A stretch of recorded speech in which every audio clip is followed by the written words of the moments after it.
Someone said to me some times ago, he said UK is a leveler. I'm an architect, studied architecture from the lowest point as you can, whatever you can imagine. I started with OND, HND, BSc, MSc in architecture. I've worked as construction manager, project manager on different projects. I've done few designs here and there. I started as a manufacturing administrator. When I started applying for the same role, I applied for about 15. I won't lie to you. For the same role? Yeah, 15 applications. And guess what? I got called for an interview for 13 out of 15.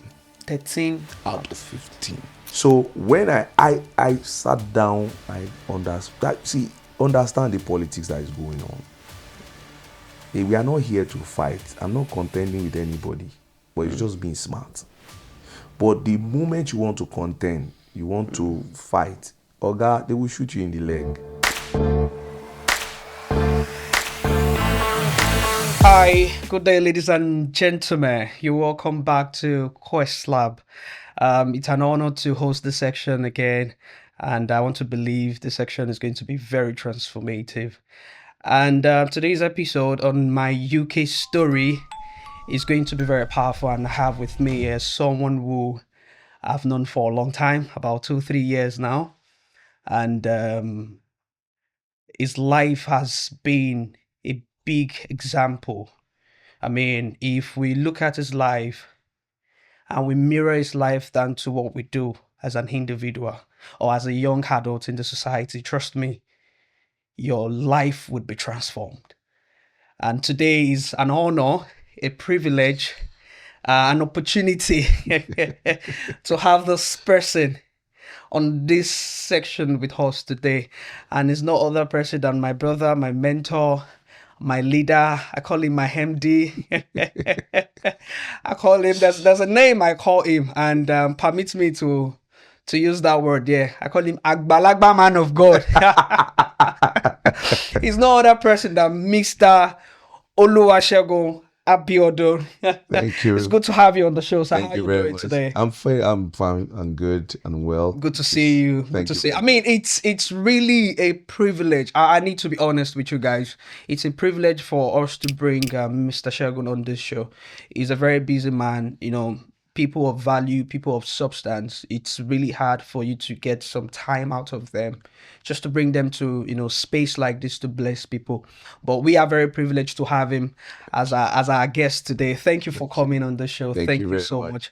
I would have introduced him better, but I want him to do the honor to just give us a brief introduction about himself. I mean, I can't really do justice to that. So he's a lot.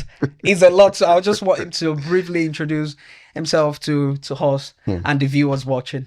Okay, where do I start from? I'll start from somewhere. Anywhere, sir. Okay, like he rightly said, thank you. Let me start by saying thank you for thank you so much. giving me this privilege to be of blessing and a value to people. And I'm so grateful. Thank you, sir. I don't know how to express this. I'm a man of few words. If you know, you know. Yes, sir. But I will try as much as possible to showcase my life, or let me use the word mirror myself, so that I can add value to someone. And I'll start by saying my name is Abiodun Oluwasegun Moses. I'm an architect. Studied architecture from the lowest point as you can, whatever you can imagine. I started with OND, HND, BSc, MSc in architecture. And you started from the barest, whatever you can think of. And trying to add PhD to it. Oh, great. It's in the pipeline. I've been off and on that side, and I have few other things that I do by the side. Okay. I'm married, happily married with 3 children, and I've been married for 14 years now.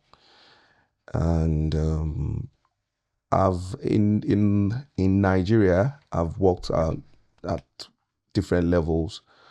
I've worked as an architect in a different organization. I've worked as construction manager, project manager on different projects. I've done few designs here and there. And coming down to the UK, someone said to me some times ago, he said UK is a leveler.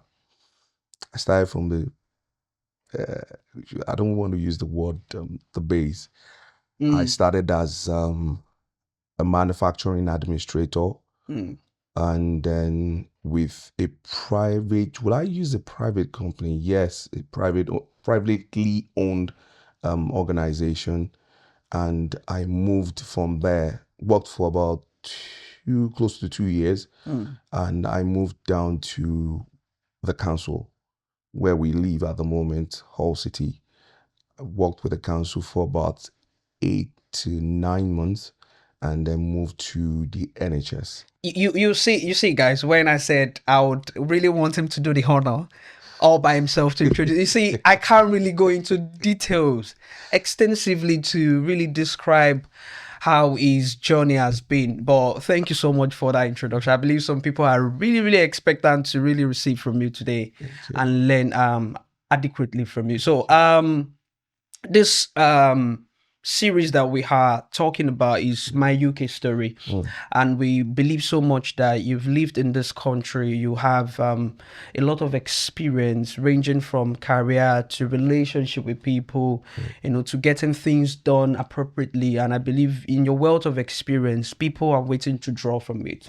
People are waiting to to pick one or two things and learn and use to transform their life. So I want to urge our audience, I want you to be very, very attentive intentionally today, because people like him, we don't get to see them often. So you need to milk this opportunity. So to start with, we want to know your career journey, right? I think you did mention about some of how you transitioned from the base, barest minimum, your educational journey down to what you do and what you currently do and what you aspire to do, just like you mentioned about your PhD. So, but we want to know your career journey. Wanted to take us back to the beginning. What did you do early in your role while working with the council? When did you realize that you wanted more? Then you began to walk towards that process to transition into a bigger role. So just give us a brief history about your career, basically. All right. Out of UK and here in the UK. All right. Okay. Let me start from Nigeria. I've worked with different organizations, privately owned. Okay. Where at some point I was an intern in a particular organization where I worked closely with the CEO of the organization, and I learned a lot of things from him. It wasn't just about the construction aspect. It taught me a little bit about relationship management, people management, basically. people management, and I can tell you that at that very young age, he exposed me to some certain things, to some certain individuals in Nigeria that I felt like if I wanted to use my background and some other things, I wouldn't have been able to meet them. But when I met them, I was able to listen to the way he have conversations with them, what he says, how he in a way presents himself, and then coming down to UK here. And like I said, I work with an organization, privately owned, but is big when it comes to resources, manufacturing, yeah, in UK. And when I was leaving the organization, I told someone, I said, I worked in that organization in that particular role, but when I was leaving the organization, I was given a sent forth like a manager of the unit I work with. They had to close early because they needed to send me off. It was quite emotional for me. Wow. And I still have that uniform where everybody on the shop floor signed their names and their signature. No, not on the card. On the we have like say a jacket, like a vest or not vest. It's like a a jacket. jacket. Yeah. Okay.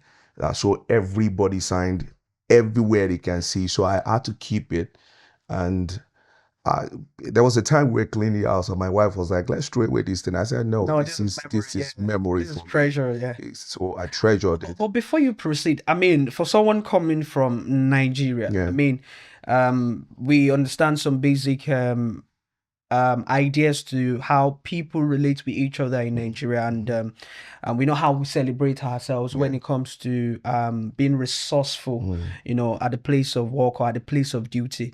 But you coming to the UK and having such experience again, it means you literally have done something that is out of the norm, something significant for almost everybody on duty that they signing up. So what are those things that, I mean, because there are a lot of people watching, a lot of people that want to learn from your wealth of experience and how you've transitioned just being someone who is coming from Nigeria to be celebrated here in the UK in your space. What are those things that you engage in, or what are those things that you do, you committed yourself to do, and that gave you that honor? Leverage. Yeah. So I'll start by saying this. It's if you notice, I said something about the place where I worked as an intern. Yeah. And I realized the way the CEO will relate with the least. With the least. In that organization. So when I got into this particular area, I told someone, I said, I learned how to fold box. It's a carton. I learned how to fold it through someone who really don't speak good English in code. I was able, someone on the shop floor, when they have issues, and one of them were like, how do you understand what this person was saying? And I felt like when it comes to language, it's not just about what we speak. Basically, English, whatever language you speak, is about you being able to communicate what you're saying. So she was able to communicate, and I got what she was saying, and I waited for her to practicalize what she was saying. So I was able to marry the two of them together, what she was saying and then what she practicalized. I was like, oh, okay, this is what she's saying. So most times when I'm relating with them, I'm not just hearing what they are saying. I will ask them to act what they're saying. So I will be able to relate for with clarity reasons. And then one thing I always do on the shop floor is when I come in, I make sure that I greet everybody from the top to the least, which happens to be maybe the domestic staff who is cleaning. Is this your personality? Yeah, it's even while you're in Nigeria, this is you. Yeah.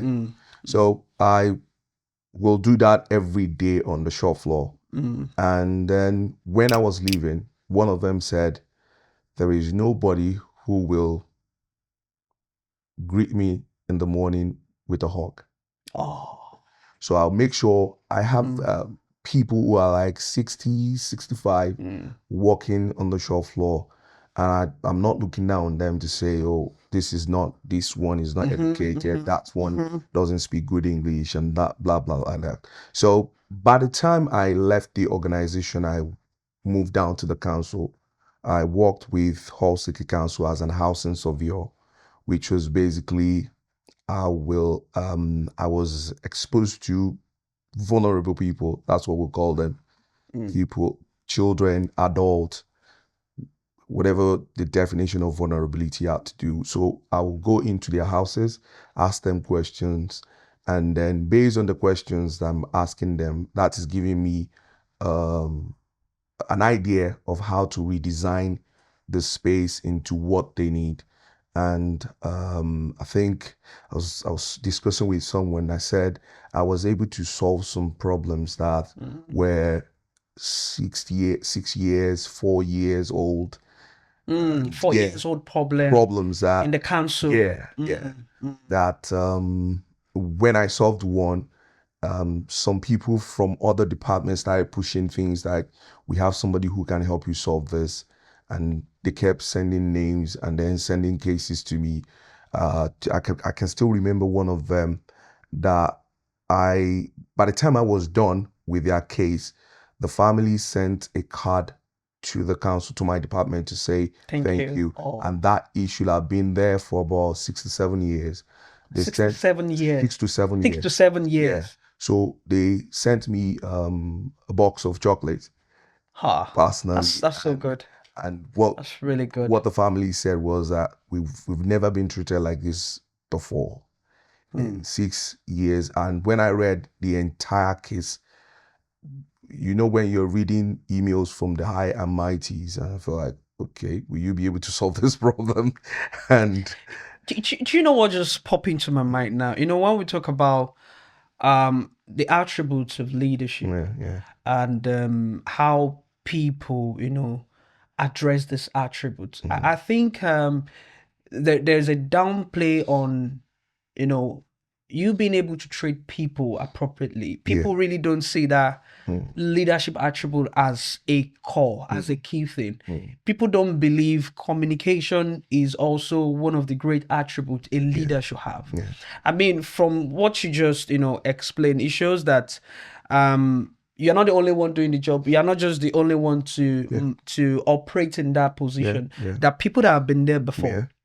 But it literally means that you brought something others did not have, or probably something they've not been paying attention to. And if I would, deduce from what you've mentioned, is how you relate with people, is your communication style. But at some point, were you ever offended? Because I believe people say you cannot be perfect. You can't really please everybody. And with the kind of job you do with the council, have you been offended with some people's responses? And how did you, in your space, how did you manage it? So I'll give you a case in point of in the event of things, trying to explain to this particular individual to say, because, okay, let me give you a little background. The case had been ongoing for about 4 to 5 years. Okay. And unfortunately, those are the kind of cases they push to my table. So by the time I had a conversation with this particular individual, I realized that the problem was actually the way that individual communicates with the formal surveyors and stuff like that. I felt like if you have this communication issue, people will technically run away from you. People will not, won't provide solution to your problem. Even if they want to give you solutions, but when you come up with a form of defensive mechanism, people will tend to run away from you. So the person said to my face that, is it your money? So I told him, I said, it's not about money, it's about policy and regulations. Oh, good. So if I need to do this for you, we have to look at the other side of the deal, which is the regulation. But he kept repeating, is it your money? But I kept repeating the same thing to say, it's not about money, it's about regulation and policy. When I realized I wasn't listening to me, I felt like, okay, there's this person in between the two of us, so I needed to escalate to that individual to say, your client is coming up with this particular attitude, and if you continue this way, we might end up this way. So, and then the individual had to explain to him that this person is not standing against what you want. It just wants you to understand that it's not about money. The problem you've been having is policy and regulation. So for us to get ahead, we have to be able to deal with the policy and the regulation issue. So we waited on him to take that decision. And I felt initially when he made that statement, I felt bad. Like, Because I'm trying to help I you. understand To how say, how is it your money? dealing with It people. was it was confrontational. Oh, I can imagine. Yeah, That's one of the few cases that I've you've experienced. managed. Yeah, but can you also walk us through how many years did you spend with the council, sir? It was just 9 months. Just 9 months. Yeah. So at what point did you decide to leave? Did you know you would leave? People feel like in my career journey, I need to touch this space. I need to touch this space, even if I know I'm going to this direction. Yeah. Was it a thing for you? Was it a deliberate action to get into the council first, just to understand their procedures, the system at which things are done, or you just found yourself there? Right. So with this with my profession, Yeah. for you to get to some level, they must have seen you walk in that direction. Okay. So that was one. And then by the time I saw the opportunity with the council, it was not a permanent role. It was like a secondment, which I was supposed to hold on for that person who was on leave. On leave for 6 months. Oh, is it more like a fixed term role? It wasn't a fixed term. It was just secondment. That's what they call it. That's what they call. Okay. Yeah. So I said to myself, you have 6 months to prove to these people that you're not just I can do it. I am capable. I am equal to that person who is on leave, not colored. You understand what I mean? Okay. So when I got into this role, I said to myself, I discovered that someone was retiring in the next 3 months. So for them not to look at me like, oh, this person is not capable of filling this particular space, yeah. So I said to myself, 3 months, what can I do to impress or to showcase myself as a suitable person that can fill this role that is going to open up in the next 3 months. So I said to myself, what are the things that I need to do to be successful? So I said, one, I have a good skill when it comes to architectural design. Okay. I have a good skill when it comes to specification writing, and these are the things that the role is all about. So I said to myself, if I can solve all the difficult problems that they have, it will give me a hedge above every other person. So each time I'm being given all those long year situation, I don't just jump at the job. I look at the historical background. I try to read all the emails.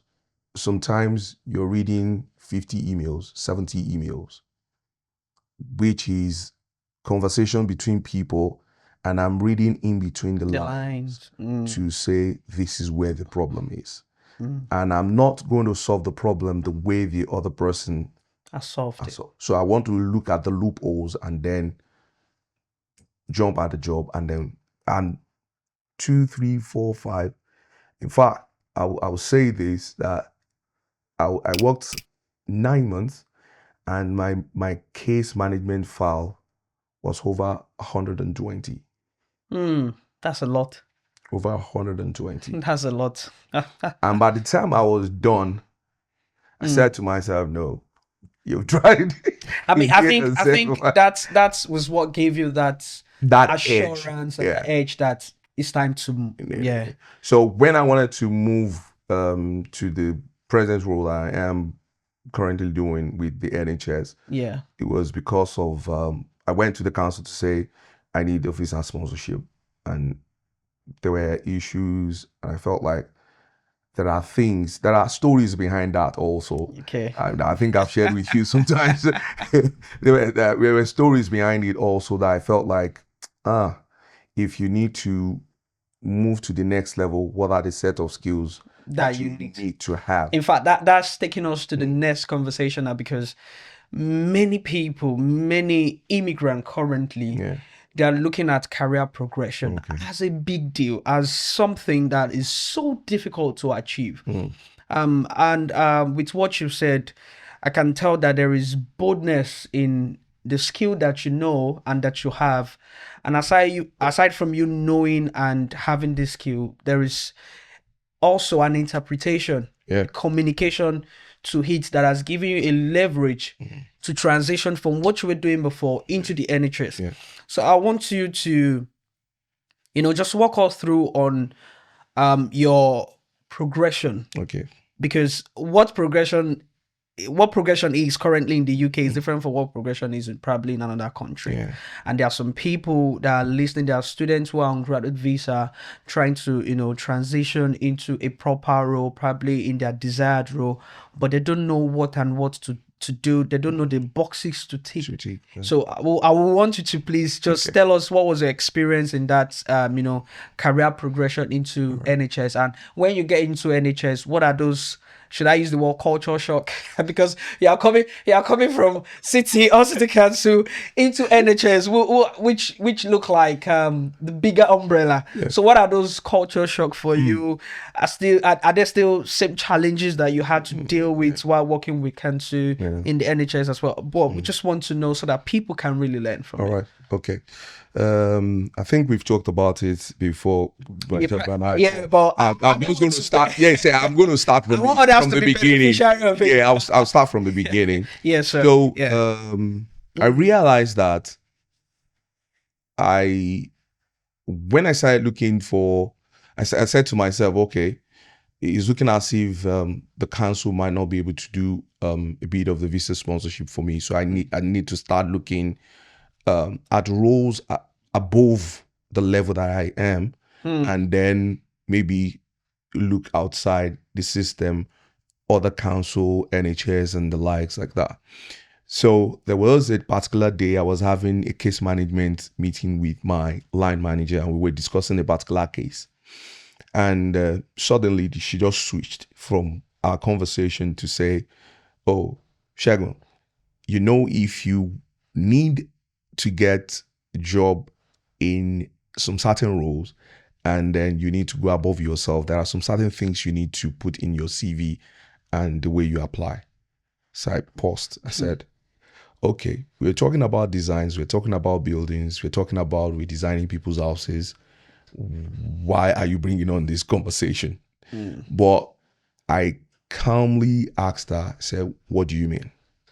And she told me, which was completely different. Bro, it was completely different to what I know about job application and stuff like that. And she told me, she was the first time that opened my eyes. She was the first person, that opened my eye to that side. And she said, if you look at any organization in UK, there is something called job package. Paused. I was like, what is job package? What are you talking about? And she said, in the job package, there is something called personal specification. In my head, I was like, babe, you are turning my head. You mentioned job package. Now you are saying personal specification. I've never seen this before. And she said, when you get there, you will see some things called AFIP. I was wondering, what's this? What's going on? What's this annotations? Yeah. She now said, if you read, she told me, she said, I know you're smart. So all you need to do is just read it. And if all these things can be put in your CV, and then, in council, they don't just submit CV, they fill form, and some NHS job, they fill form. And when you're filling your forms or when you're doing those things, these personal specifications are the list of things that they want to see so that they will know that you can actually do that job. Into that role, yeah. Immediately she mentioned that, she just switched back to the conversation that we're having. So immediately I was eager to finish the case management so that I You can can go put back, all those things down to writing. into write so I won't forget. You won't forget, yeah. So as soon as we finished the case management, I was just scribbling down everything that she told me. So as soon as I got home that night, I opened my system to say, this babe, what she mentioned is actually true. Bro, I can't lie to you. When I opened, it was just the council job.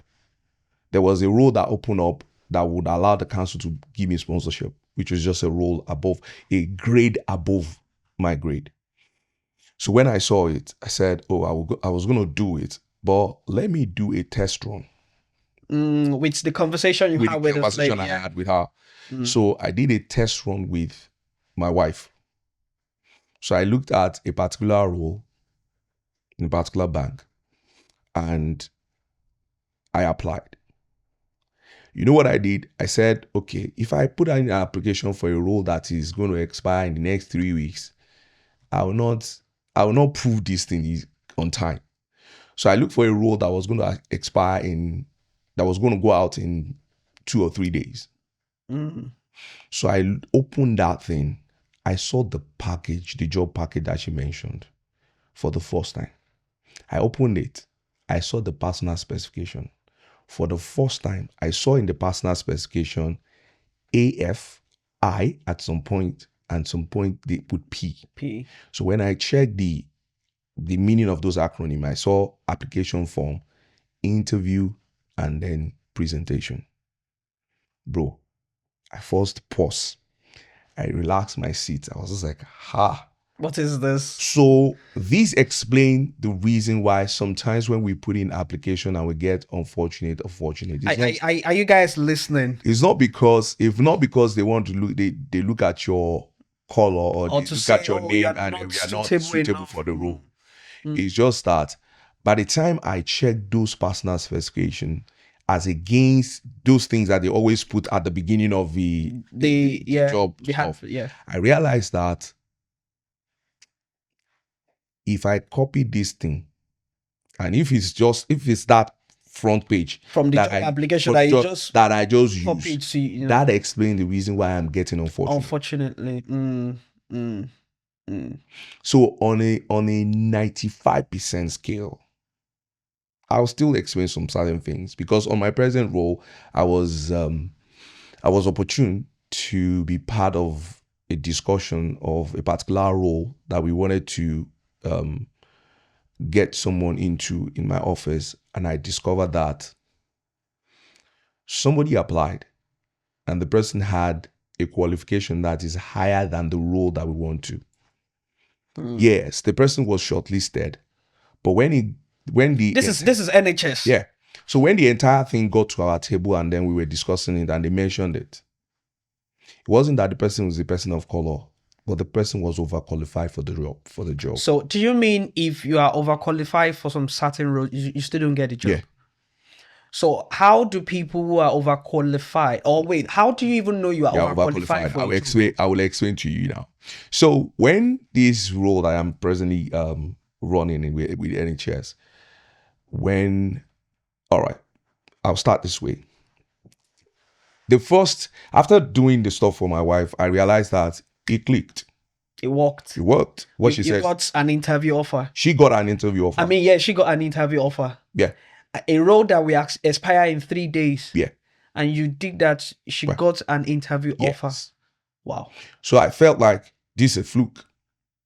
It might just be coincidence. You were smart enough with your application. So the second I looked at another role, I applied for it. She got it. So I said to myself, this is the template. I think I'm on track. So what I did was, I said, I will not remove this fact that like you said, I'm man of God. I'm a child of God also. I was praying and I was asking God, you have to show forth. You have to be strong for me here. And one of the few things that I got from him was, he said to me, start applying for the same role. So which means I was looking for a role that would sponsor me. So at the point I was applying for project manager, with estate. I was applying for project manager with capital. I was applying for estate manager role. I was applying for different roles I got. And he told me, says, hey, no, stop. Look at one role and then keep your application on that. On that role consistently. So to me, it wasn't making sense. But by the time I did the first one, second one, third one, I knew it made sense. And I'll explain to you. Excuse me. When I started applying for the same role, I applied for about 15. I won't lie to you. For the same role? Yeah. 15 applications. And guess what? I got called for an interview for 13 out of 15. 13 out of 15. And guess what I was doing? I was going for the interview. The first one, I was giving, that's boost. I think it's common for anyone in the UK who is aspiring to get into a bigger role. I was giving that. You would definitely collect. So yeah, the first time I got discouraged. I felt like I did well during the interview. What's going on? And I felt within my spirit to call the person to ask why I didn't get the job. So when he mentioned, he said, he told me, he said, you did well during the interview. But what we're looking for is A, B, and C. You have A, you don't have B, you have C. But we have somebody who has A, B, C, and D, the things we were not looking for. So I said, okay, what are the A, B, C, D that you're looking for? And the D that you're not looking for, rather. A, B, C that you're looking for, and the D that you're not looking for. So he made mention of those things. So I said to myself, how can I get to add least to the list of things that I don't have? And this is where it comes to you being willing to invest to learn in development. So I think I've shared some few free online courses that you can do, but at the end of the day, when you're done, you have to pay for the certificate. Yeah. So I looked at it. I said, okay, where can I get to learn this and this that will not cost me? By the end of the day, I will pay something. I'm willing to path with something. So I did 1, B, and C. So one of them was, the person mentioned in estate, we use Procure 20, in NHS, Procure 2022 and 2023, and then SFG 20. When he mentioned those things, I was like, bros, what is going on here? What are these words again? So he explained to me. So I was like, okay. So when I went for the second interview, I was giving Glasgows again. They mentioned the same thing. So when I went for the third one, they mentioned the same thing. Oh. So I paused. You knew that. I said, this is a problem. So I had to go look for the Procure 2022 and 2023, their main website. And I discovered that you can actually, instead of doing the course as a whole, there is a way they broke it down to series. Where you can just beat by beat. It will take your time. It will really. So I was not disappointed. I was not discouraged. So I started learning those things piece by pieces. And don't forget, I had other certifications that they were looking for. I have project management. I have health and safety. I've done NEBOSH, IGC 1 and 2. I've done diploma in facility management. I have certification in EU procurement, and there are a lot of things that I have before that one. And those guys alluded to the fact that we know that you've done a lot of things, but we need this. These are the things. These are the certification that is bespoke to our system. Yes, but this one will give you a leverage. So by the time I got through the third one, to the third person, he told me, it was that person that now encouraged me. He said, we noticed that it's as if you've been to different interviews. He knew. He said, the way you were answering the questions shows that you've seen these questions before somewhere, and you were giving us the way we expected it to be. Yeah. So he now said, but you don't have this, you don't have this. He said, I am telling you that believed me for this. He said, if you have all those 3 certifications, if you have it, with the way you answer these questions, if you answer anywhere and you have these things, they will give you. So the guy don't serve me for anywhere. I don't know him. But I was so particular about asking questions. Why didn't you? Why was? Do you know, I had a conversation with few, persons, and as regards job, and some of the challenge they have is, the common challenge, I didn't get the job after the interview. And I just asked, I said, why? Because I wanted to know. I said, did you do well in the interview? Yeah. What happened? And this individual was like, I don't just know. But like you mentioned, you called back because I believe, or I want to believe that you can always call back. Just call for them or send an email. Send an email. So, and this is just an encouragement to anyone listening, that you've been turned down, you've been rejected in a couple of the interviews we've done in the past. Please, before you proceed to even applying for the next one, just try to call. Let them give you a feedback on your past interviews, because it will help you prepare better. To go a long way. Just like he mentioned, he's been going for the interview, but at the same time, he was calling just to get some feedback. And this is what helped him prepared better. And even the interviewer was telling you that with the way you are answering questions, he told it's me not a question problem. Yeah, it's not a question. It's just a question of certification. Certifications now. Yeah. And I think our people, some of us are still out there that needs to get a feedback of what we are doing. Like, what is it that they saw the year and they decided to say, oh, he's not the best candidate for now. And one thing about the system that I love so much is that they will give you a honest feedback. One. You will get an honest feedback. The feedback might not go down well with you. It might not sit well with you, but you will get an honest but you will get it. I think one of the few things that I notice is that it's a cultural thing for us. We don't like feedbacks. So the only feedback we always find easy is the positive one. Positive feedback. But unfortunately, when you're looking for job, or you want to get a career advancement, those negative feedbacks will go a long way than the positive ones. It will help you to position yourself rightly and correctly.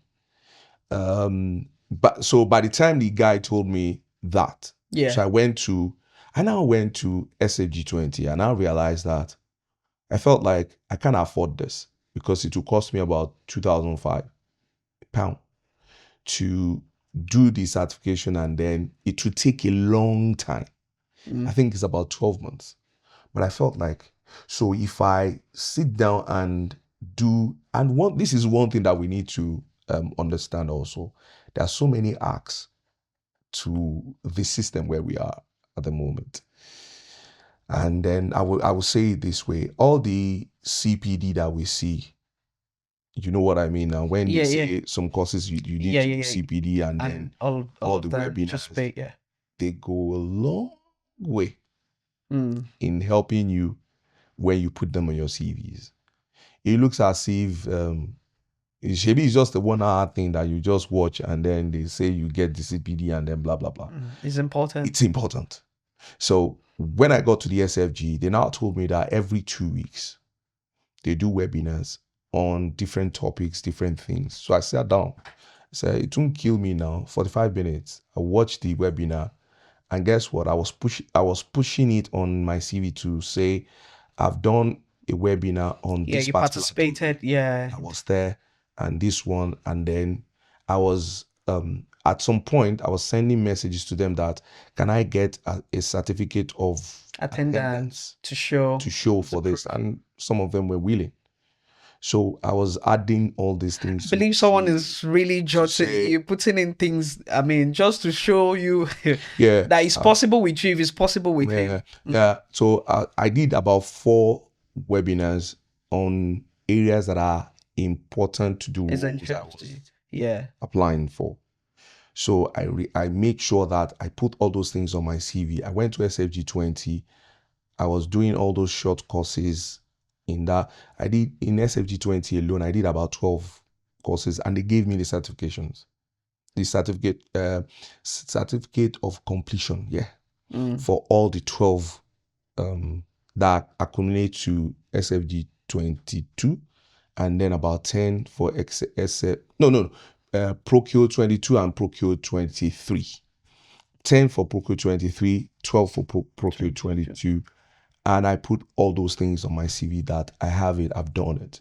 So when I went for this role now, I was more comfortable and more confident, to say, you have this, I have that. And guess what? What I also noticed is that there was a time I was praying. I'm sorry to bring this into our conversation, but these are things that helped me. And I felt like I was praying that day, and I felt like this role that you're applying for, or this role, are you sure you're not intimidating these people? I felt like, how now? So he now said, go back to the ones that you've done interviews for and look at the things that you push forward that you have. And I realized that for every role, there are specific certifications that they were asking for. Essentials. That are essential to them. So for this role, the highest qualification they asked for was an HND in architecture, not BSc, not MSc. So that leads us to say, if they don't ask for something, don't push it. Don't push it. Really?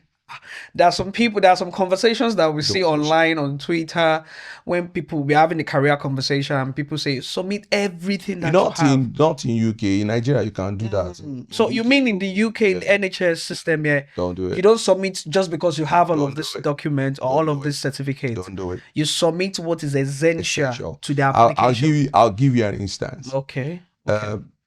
There's the particular role that was advertised in my department, and then somebody applied, and the person had BSc, MSc, and one particular certificate.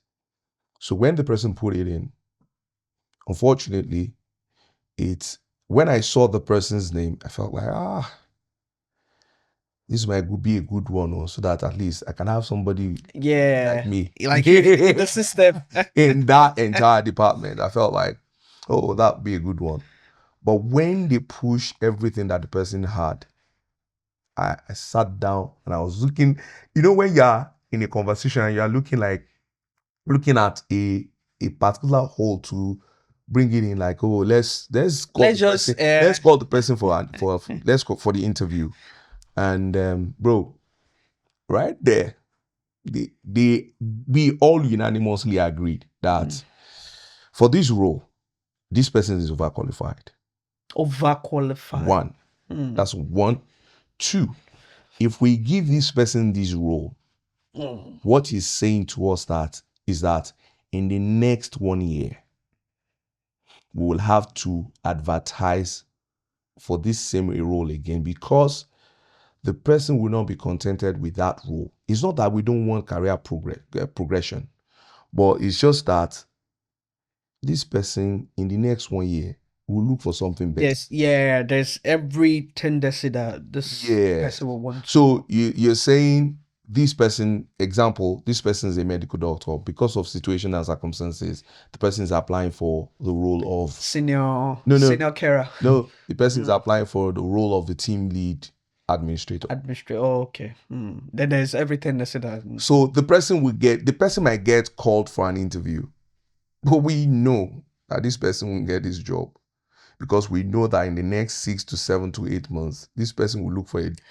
job that is. I believe someone is trying to recall reasons why they did not call. Yeah. So so there's every probability that you've applied for a role that you have. You're bigger than. You're bigger than the role, and they felt like, okay, this one is a waste of time for us. You're too big for this role. So are you saying it's also important that we downplay our qualifications? No. To get some roles? No. Because people need to be clear, and people need to understand that the reason why you mentioned that there are some roles, if they don't ask you for X, don't give them So I use that as an example to say you're looking at a doctor and the doctor is applying for a team lead administrator. You know that medical doctor will not stay long in that role. Yeah. It's just So temporary. it's just temporary. So, but the person who is recruiting for that role doesn't want to come back in the next 1 year and say, I want to recruit again. Yeah, for to this start role. looking for someone to. Because for you to put up a role for advert and then blah blah, it takes the longer. In fact, it's not. It's a long task. It's a long. The one that you see that okay, they advertise for the role in the last 1 month and then this one. Back end, that thing has been going through recruitment for the past 4 months. So that one that you just saw that is going to go out of something in 3 weeks. It just came out. If you come back, back end is been there for like long. Been there for, and the person have been saying, I need this. They will ask for why. You will fill forms. You will do things. So recruitment process. It's a long, it's a long thing, and people don't just want to come. Yeah. So I don't want to go through 4 months for that person to work 1 year and leave again, and I'm now going again 4 months again. So that's one side, and like I said, I started applying for the same role, and I was looking at what was needed. The essentials. I need HND, I'm putting HND there. They need BSc, I'm putting BSc without BSc. Anything. So what I did was, by the time I got the role, there was a point when during recruitment that they were asking, do I have other certificate to declare? So I declared my BSc. So I pushed it in. I didn't push my MSc. I held on to it. So when the whole recruitment process was done and I got into the system, there's a place on the portal that they say, what other qualifications do you have? So I pushed my MSc after 1 month. So they were all shocked. Oh, so you have this? And I felt like, I do. And the reason why I put those things is, I'll say this. I'm like an Oluwasegun that is always asking for more. I know that there is a possibility or that there's an opportunity for career advancement in that role. No, in that organization. Oh, okay. So if I want to advance and the next role, what is needed is BSc and MSc. So before we look outside, they will look internally. There is always an internal thing to say, do we have anybody? Do we have anyone who is qualified? This? Yeah. So I've pushed myself forward and I'm quiet and I'm looking at everybody. Smart. So, and I'm looking at the role 2 or 3 rows above me to say, if I need to, and this is just an advice for someone who is already in a system. There are 2 ways that I feel like career advancement happen in the UK. It's either you are going this way or you're going this way. Horizontal or vertical? No. You're going zigzag. Zigzag, or you're going in a straight direction. And this was what I noticed. I discovered that if you're in council or you're in the government parastatal, they still have people in their 60, 65, 70 who are still working in the system. So if you have your boss who is 60 years old, just look at his retirement age. If the person is going to retire in the next 6 years, which means if you are looking at this upward movement, you have to wait for your boss to retire for 6 years before you can talk about advancing to his role. Except you want to send him away. Which looks impossible. Which is impossible. So, are you going to wait for 6 years before you advance? Considering your own age also. So, but if you say you want to move from my trust to another trust, I'm not going to be looking, if I'm leaving my trust for Umba, this our trust now. Yeah. I can't come on the same band. On the same band, on I the same won't come. position. Yeah. I won't come. It has to be. Rather, I will come on a band higher than myself or 2 bands higher than myself. So that's the way I will come. So that's the way. If I want to advance, that's the proper way I will advance. I won't wait for this one because I'm looking at 1, 2, 3 rows above me. This one is 60 plus. This one is 60 plus. This one is 60 plus. And if the person is waiting for retirement in 7 years, 1, 2, 3. So I will have to wait for 7 years before I can go to this next row. Wait for another 2 years before I can go this one. Fine, but the moment you stay, the way the government work, civil service work here is, if you are the number of years that you spend on a row, your salary is increasing. Yeah. But the band is not increasing. But you get to a point where you get to the higher part of that band. You can't. The salary will be there. It's just there. The only thing that will be increasing, that will increase the salary, is when government is saying, we are increasing everybody's salary by 3%. We're increasing everything like that. So you just naturally be going up that way, which will always happen every year or 2 years or 3 years, depending on. So, but the issue is that if you really want to advance, just be going out. I mean, you mentioned something very profound, which leads us to the next questions that I really want us to really touch, and that's about strategic positioning. Because from your conversation and the experience you shared with us, we can tell that you strategically position yourself for all of your career advancement. Even while you were in council, moving to NHS, you strategically had to understand the system first, then see how you can fit into that system, see how you can then decide to throw some of your certificates or throw some of your qualifications into, for them to see, which I think is very profound, and it has helped you to where you are.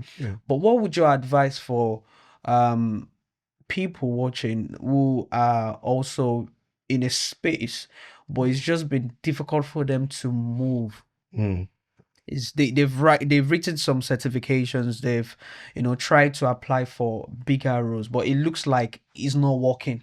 And just like you mentioned, career progression can be very, very relative. You have some people moving in a straight direction, and you have some people moving, changing trust, applying for a higher role. What about people who don't have that leverage to start changing trust, but in their own space, in that same organization, they really yearn, they really want to grow, they really want to advance their career? So how would you advise them to strategically position themselves for opportunities that could happen? Or what do you think really worked for you that you think if they apply to the same thing, it will work for them? Okay. All right. I will say this. Don't get discouraged by the fact that it's looking as if you're applying and then you hit a rock and you come down. You're going up again, you hit a rock and you come down.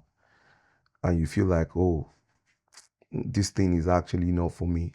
I will say this, that the ladder exists, but you must be strategic about it. And one thing that we always don't do is, to every office space, there is a politics going on there. Politics. Yes. There's politics everywhere. Yes.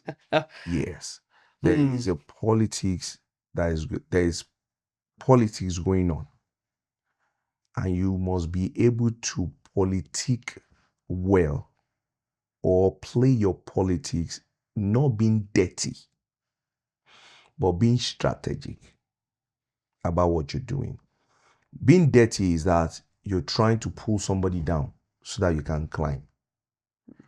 See, if you pull somebody down in this system where we are, if you pull somebody down to climb, you will only climb that once.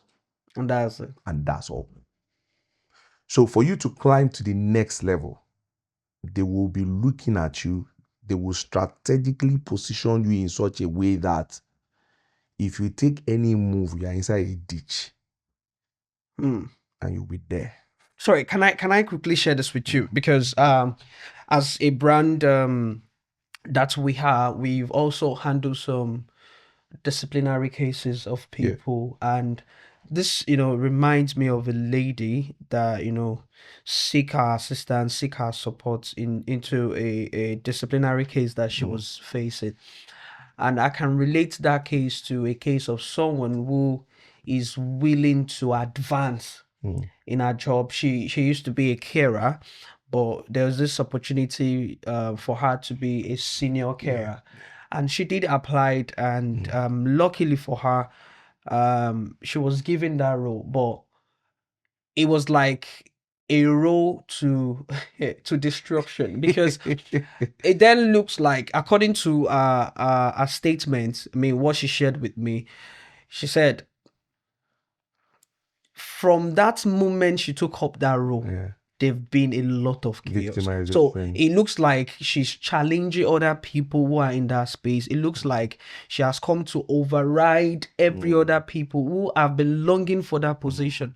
And it has brought her so many issues, and to the point where she's currently facing disciplinary actions. And it just dawned on me that sometimes some people are afraid to even take the next step because they're scared of Fear how this, of victimization, and they are also scared of,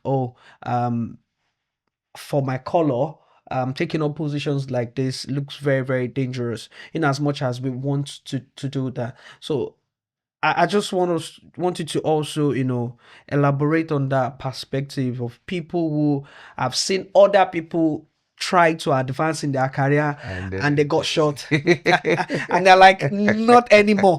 I am not going to advance. I would rather stay on this level I'll not be and victimized. not be victimized than advance and be victimized, because some people really want to. I mean, I'm so sure that people watching want to really grow in their career. Okay. But these are some of the challenges that they experience, but they still want to grow. So I also want you to go into details on how they can grow strategically without not feeling that mindset, or having the mindset of being victimized in future, just like what this lady experienced. All right. So I'll say 3 things, and okay, I'll be specific. Oh, okay. One of the few things that we don't do is when we enter an organization, the first thing we are looking at is advancement. No, that shouldn't be your first attempt. The first thing is to understand the politics that is going on in the system. And how can I play this politics to my advantage?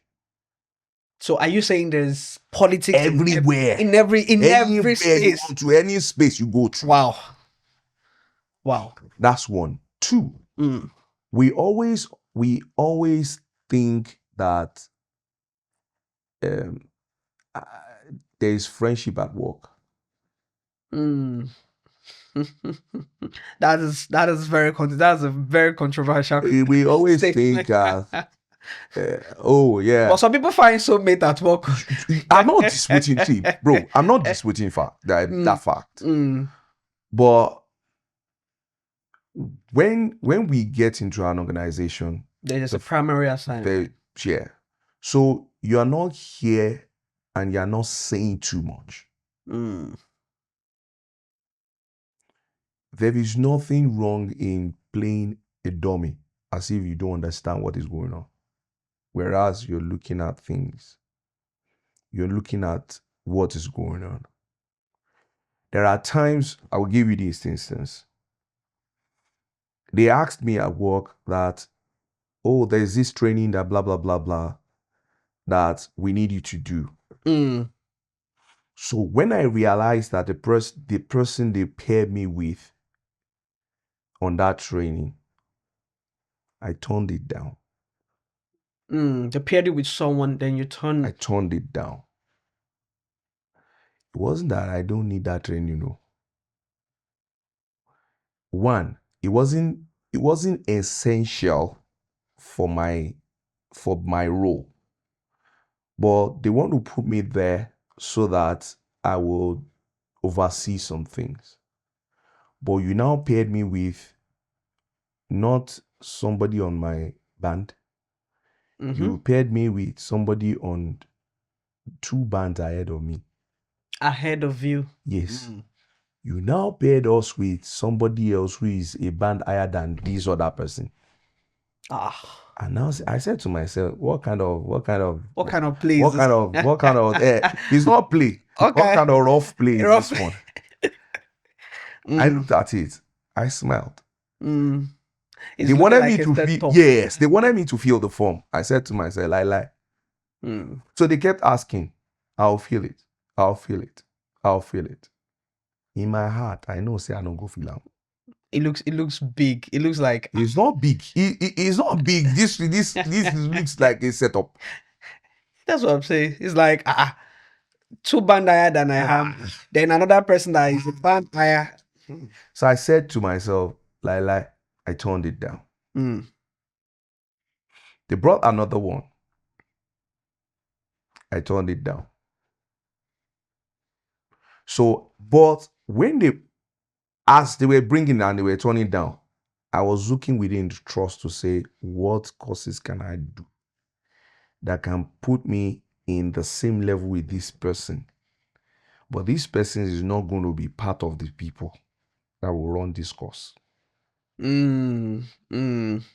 So I kept looking. I knew that 1, 2, 3, there are 2, 3 stuff like that. So immediately like a manager I work with the facilities, and the facility comprises of so many departments. One of the leaders said that we have a funding for this course. Do we have anybody that can do it? That wants to do. I put myself in. It's going to take about 1.5 years for that course. I put myself in. I know this is strategically positioning me for this. For that, yes. So when I sat down, I understand the politics that is going on. We are not here to fight. I'm not contending with anybody, but it's just being smart. But the moment you want to contend, you want to fight, Oga, they will shoot you in the leg. It's not that they don't, and unfortunately, I told someone when the person narrated the experiences, the ordeal that he had at work and blah blah blah. I said these people that are shooting you in the leg, they are not high in this position. They don't want to. But with the way you're behaving like somebody who got this position and then you want to suppress others. Yeah, you're trying to tell them once you get there again, go see you. Yeah. So I told him, she said, no, I'm not saying it. I said, you don't need to say it. You are acting it out already. I said, in the system where we are, they don't just hear what you're saying. They read your body language. So at the same time, are you also saying people need to be very diplomatic about what you do, at the way you deal with people? And this just brings me back to the same question that we're still trying to deal with as regards strategically positioning ourselves. Over the week as well QuestLab is really doing great. I need to say that again out there. And we've been dealing with some cases, and one of the cases we're dealing with currently is of some people who are emotionally burnout. In your conversation, we understand how you moved from all city council due to sponsorship reasons and get into the bigger space or get into the role that will give you that sponsorship. We have people who are longing to seek such opportunities, but if you check some of those mitigations around them, 1, COS issue, 2, not yet settled. Some people are still emotionally drained. They're still trying to get themselves. 3, some is culture shock that they're into this space and it looks like things is different. Where I was coming from, a referral can get me this position, and just as you mentioned, doing courses. I won't lie to you, most people don't like doing courses. Most people find it difficult, and I wouldn't blame them totally at some point, because if some of them share their story with you, if they tell you what they're going to currently, you will realize that it's better for them to seek safety first before looking for certification. So, and these are the challenges that some people are experiencing. But however, we also want you to see tell us through how we could balance all of these experiences and still make sure that we are not just there to fill up spaces. We are there to, to come out fully, to show forth our strengths, to, impact that space that we have. And we can only impact by how, the level of our growth. So some people having these challenges, how do you think they can manage and still grow? How do you think someone that is looking for COS, do you think that person will be in the right space of mind to start doing certifications or to start saying how to, improve what he's doing or think of career progression? Okay. Because for you, I'm sure before you get your COS, were you still think of career progression, or was it about survival for you? Okay.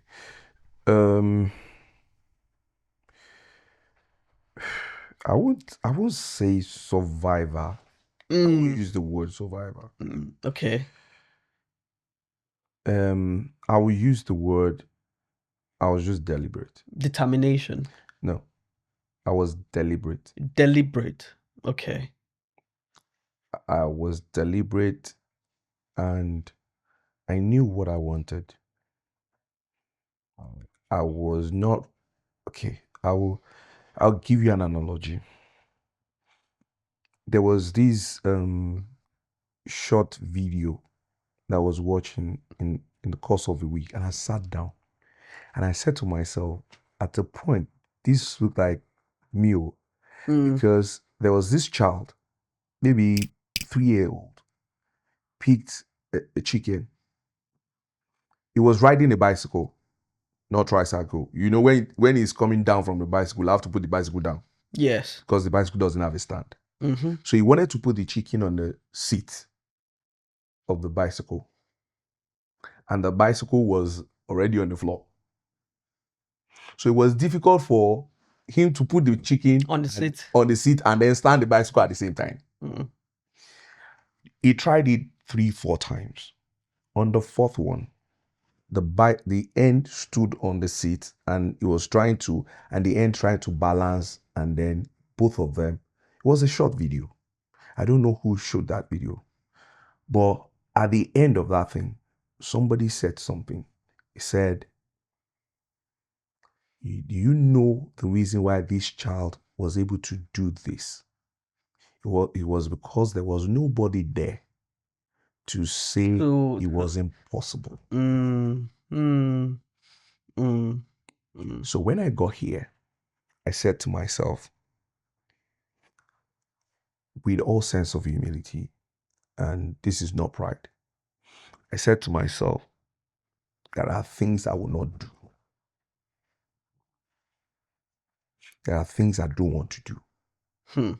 That's a big statement.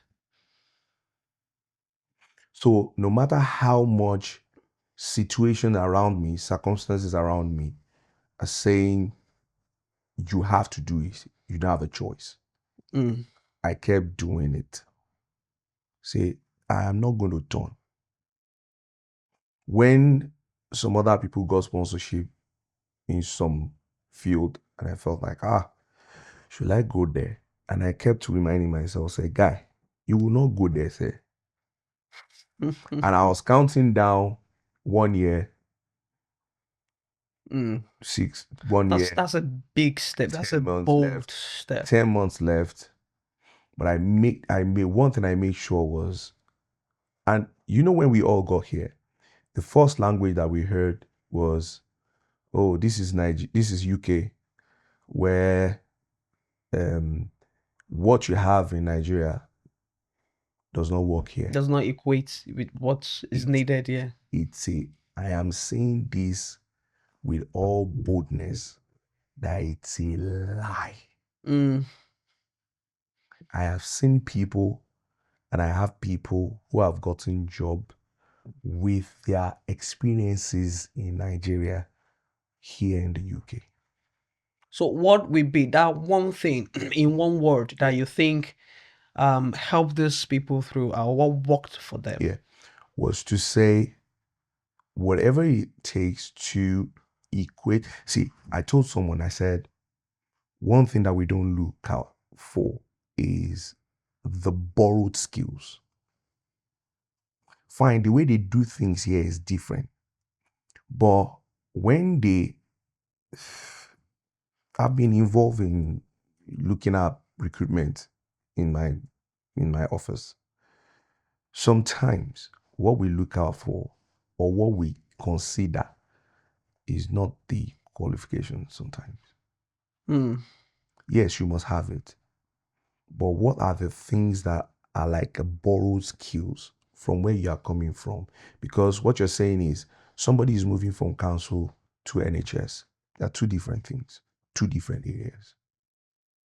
But what are the things that you have that we can leverage on that can give you that job?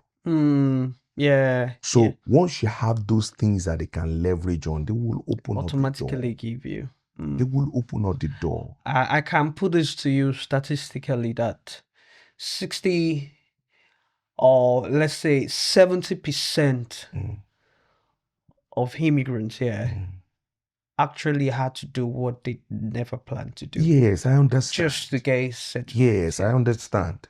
And it becomes a challenge to then grow in that thing. Like I mentioned earlier, there are also other factors that we can't, take away from these issues. But with what you've mentioned, I think it's also important that you own up to your words. You are bold with your decision.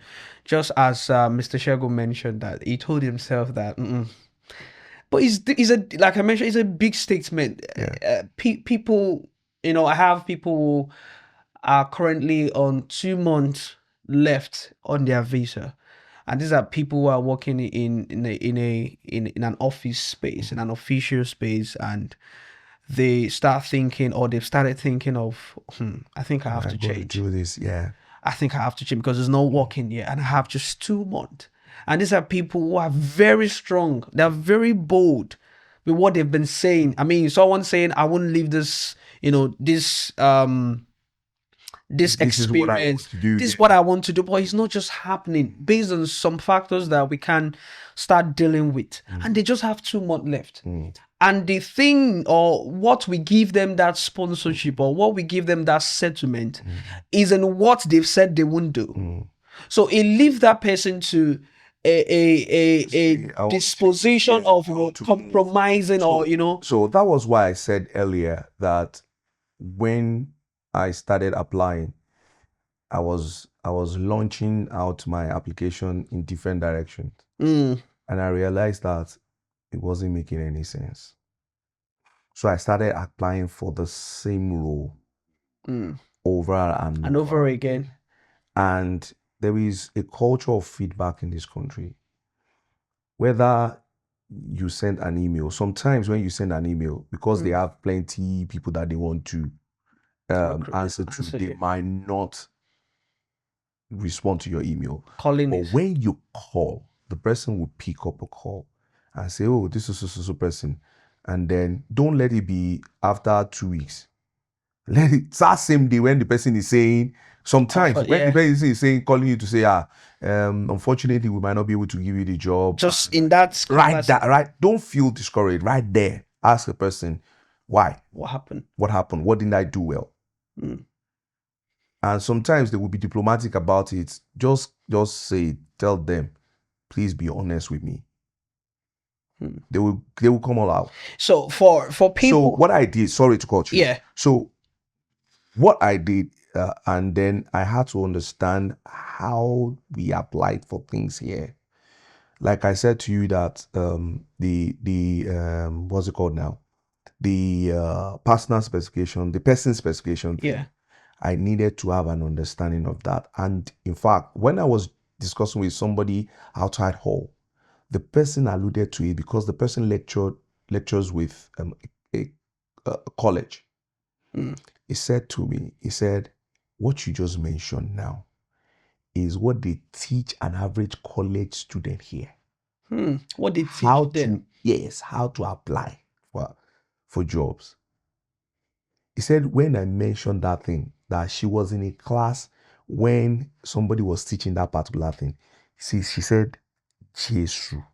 I said, he said, Egmon, I said, Jesus. That at this young age, they're already teaching them how to. And that's why they have much more. That's it. That it looks as if they have higher, because where we are coming from, this is the way we know how to apply for things. Some people don't even apply for jobs there. Yeah. It's just referral. Where we are coming from here, this is the way, this is the way they apply for things. So they apply for jobs. So when we've had discussion, and I've had discussion with other people, and there are a few individuals in where we at the church we attend that have come to me to say, well, what do we do about this? I said, do this, do this, do this, do this. And they've gotten the job. In fact, I'll give you an instance. Somebody got a job that was a grade higher than myself when I was in council, and we attend the same worship center. And he came to me, said, I'm tired, I want to apply for this job. He was like, would they give me? I said, the person that they want to give, does the person have 2 heads?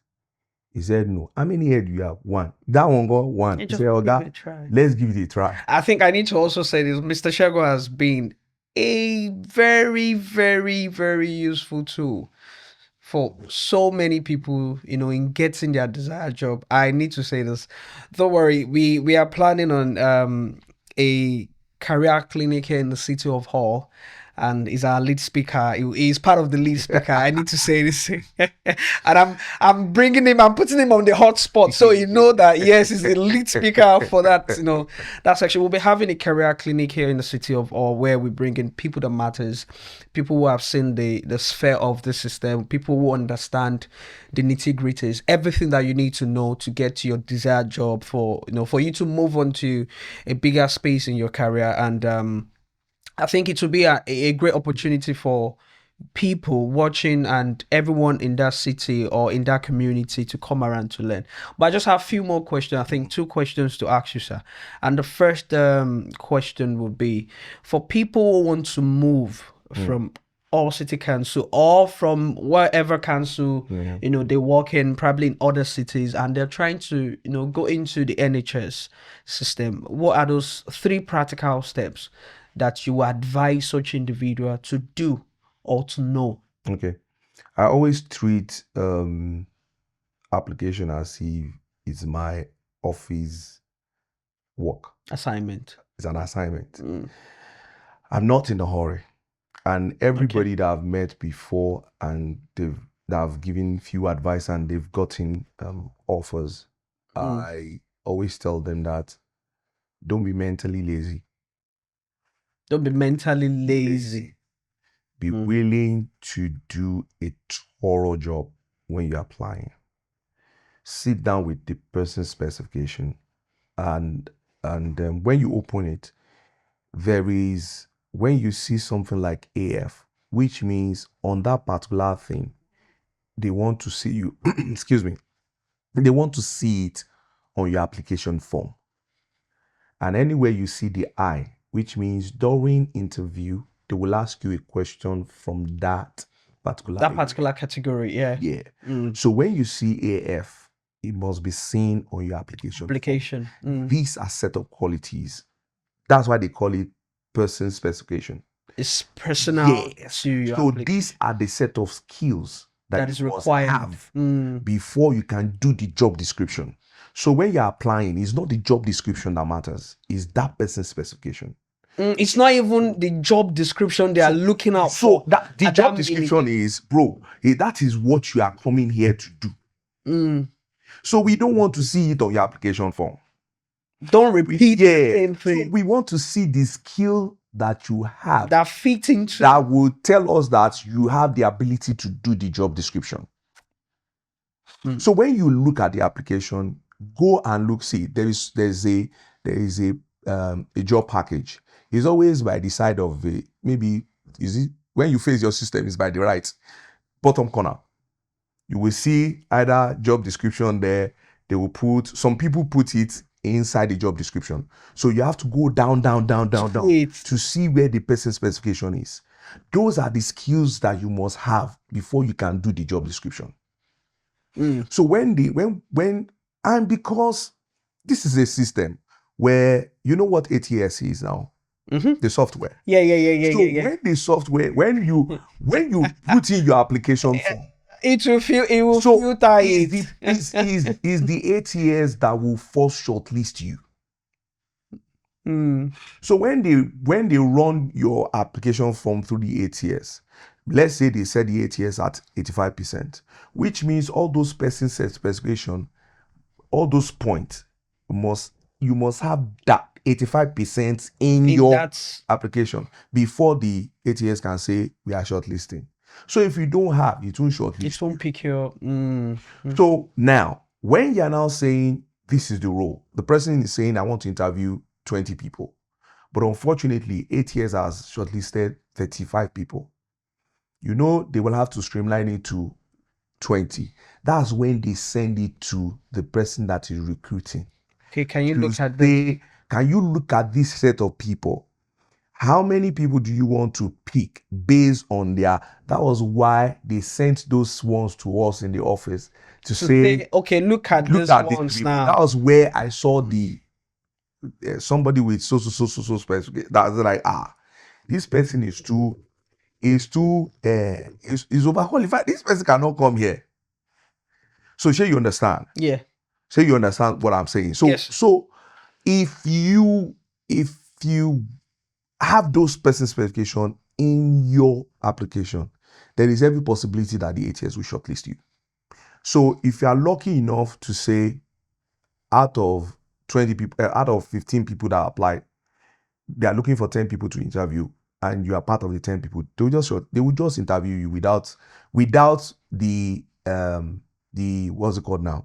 The person who is recruiting for that role looking into everything. So the person does not know you. He does not know you.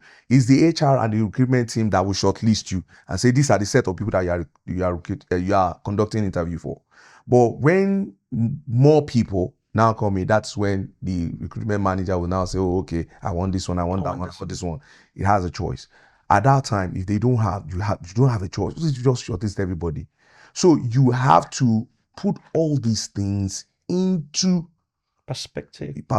These are things, and then look at the set of qualifications that they want. If it's a role, because some roles they will just say level 3 so, level 4 so, level 5, level 6 so. You need to understand what level 3 means in where we are coming from. You want to have an understanding what level 4 equates to with your overseas qualification. Yeah. So if you are coming to the UK with masters, I think that's level 7. For your BSc, that's level 6. For a level 5, which is HND. Anything level 4, level 3 is lower than HND. And we have some immigrants applying with MSc for level 3. Yeah, so if you're applying for MSc, if you're applying with MSc for level 3, it might be difficult for you to get an interview. It might be difficult. And even if you get an interview, when they ask you questions, when they realize that I've shared with you before now, I've gone for an interview in an organization where I work twice. And they told me that I'm overqualified. Yeah, so I remember. I went back to that office to say, why are you saying I'm overqualified? Because this is the role I'm doing right now. And this role is bigger than what I'm doing. They now say I'm over. So I was forced to push my line manager to say, help me find out. So when she got back to me, we sat down in the office and she was laughing. Said, they can never give you this job. I said, what do you mean? That they can't give me it because I can do it, this one. He said, during the interview, they gave you a drawing to pick out errors. He said, this is the same drawing that they've been using for the past 5 years. He said, dude, on their list, it was supposed to be 12 errors. On what you picked 15 errors. It's beyond what is required. So, as he said, do you Oh, notice that day they needed to call this person, this person, this person? because those are yeah. Those were the lead people that gave them that drawing to say, they were asking me, where did you see this error? I needed to explain to them that look at this text, look at this text, look at this is an error, this one, so they've never seen it before that way. So when she told me, she said, they can't give you. I was like, babe, why are you saying they can't give me? She told me straight. He said, they know that this is 12, you pick 15. You are somebody that they cannot push over. Said they can't give you. I'm sorry. And guess what, bro? Till I left that office, they didn't recruit for that role. I mean, we've had a good time here discussing with Mr. Shegun. I think, see, the truth is, if you sit down with Mr. Shegun, you can really exhaust his wealth of experience. That's absolutely true. I'm going to just let you guys know. But because he's going to be our lead speaker on the career clinic coming up soon in the City of Hull, we'll probably milk him more there. We'll milk him more there. But I'll just, before you go, sir, I'll just want you to if you're going to give an advice to someone who is listening and someone who has just been writing, trying to put things down and, hoping to also have a positive change in their career, can you please, in just one word, what really worked for you and what would you want that person to hold on to? Regardless of their experience, both positive, both negative, what would you, encourage them? What word would you encourage them to hold on to dearly to their heart in their journey or in career? Okay. One, don't feel discouraged. Don't feel discouraged. Don't feel discouraged by circumstances, by things you hear. Two, guide your ears, your eyes, and your mouth in the sense that I pick what I want to listen to. Intentionality. So when I see around me that this one is complaining, that one is complaining, this one is complaining, I just find a way to dissociate myself from that conversation. I'll just walk away. And I decide what I see. If you go on the internet or you're reading, this one is saying COS is difficult to get, this one is saying it's difficult to this one is saying it's difficult to that one. And I always tell someone, I said I learned something from my grandmom at a very early age because I grew up with my grandma. When I finished my OND, I had lower credit in architecture, and if you have lower credit in architecture, you're a king. So I was feeling like a king. So I got home. She asked me this question. She said, in your class, she was a retired teacher at that time, said, in your class, were there people with upper credit? I said, yeah, maybe about 5 of them.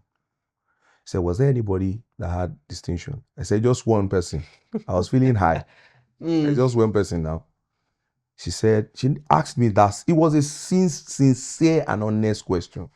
She said, so out of that 5 individuals, where were you not part of the 5 people? I said, not part of I said, no, it's difficult to get. He said, okay, so why were you not the only person that got the distinction? I said, no, it's difficult. He said, do you want me to tell you the truth? I said, yes. She said, the reason why you did not get the upper credit and the distinction was because you were always giving excuses. He said, if you keep giving excuses, you will not go far. You won't grow. Stop giving excuse. So when you enter a place, he said, you have another chance. It's either you're going for HND or your BSc or your... So she said, you have these 3 chances to correct all the errors. They've made in the purse. So the moment I went back for my HND, there was no excuse.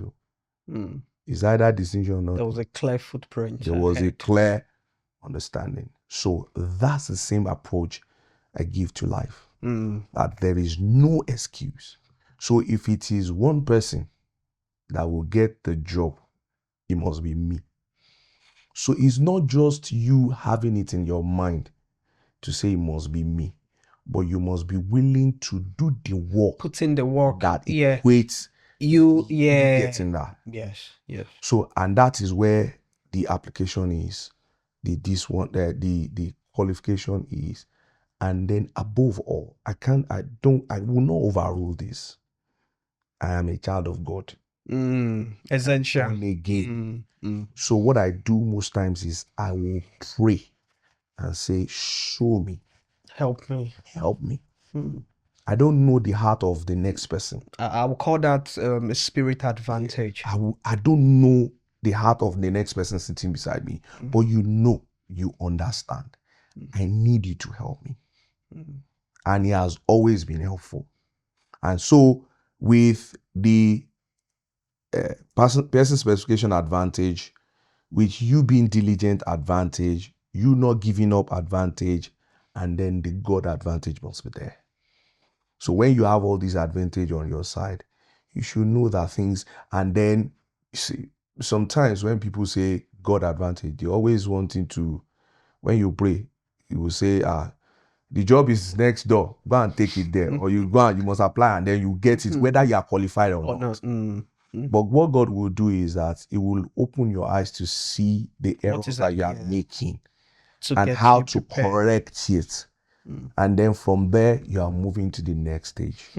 Some people believe in miracle job anyway, but yes, there is a position. No. There is a position of miracle job, but there are things that those people will not tell you that they had to go that through. They had to add to their CV. I was looking at my other colleagues as the entire shutdown happened. I said, well, because from that 4:00, I'm sure the earliest they will leave the office, is 5:30.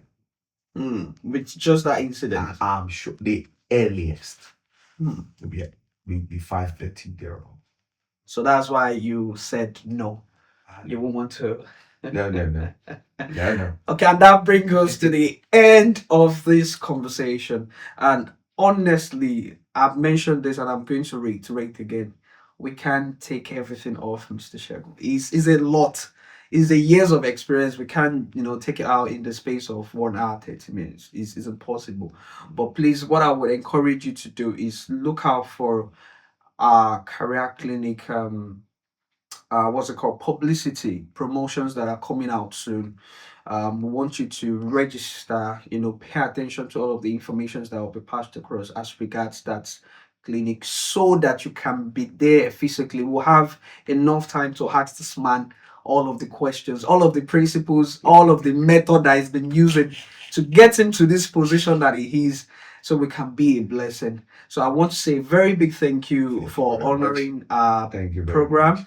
On behalf of the team, on behalf of the viewer, I want to say thank you for sharing with us all of these essentials, all of this information. Some people, keep this information, some sell it, some don't even want to share, but you find it in a special place of your heart to tell people what they need to know. We want to say a very big thank you.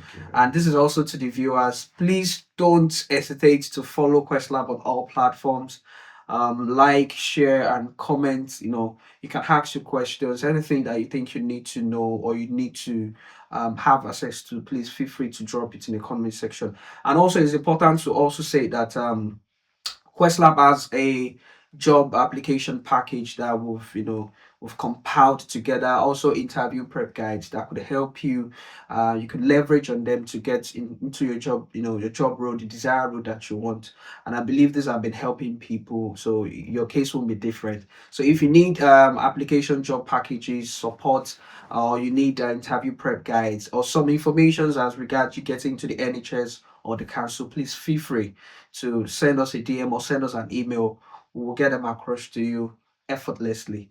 So once again, thank you, Mr. Shegun, and thank you to the viewers. Hope to see you guys same time next episode on My UK Story. Thank you very much. Thank you so much.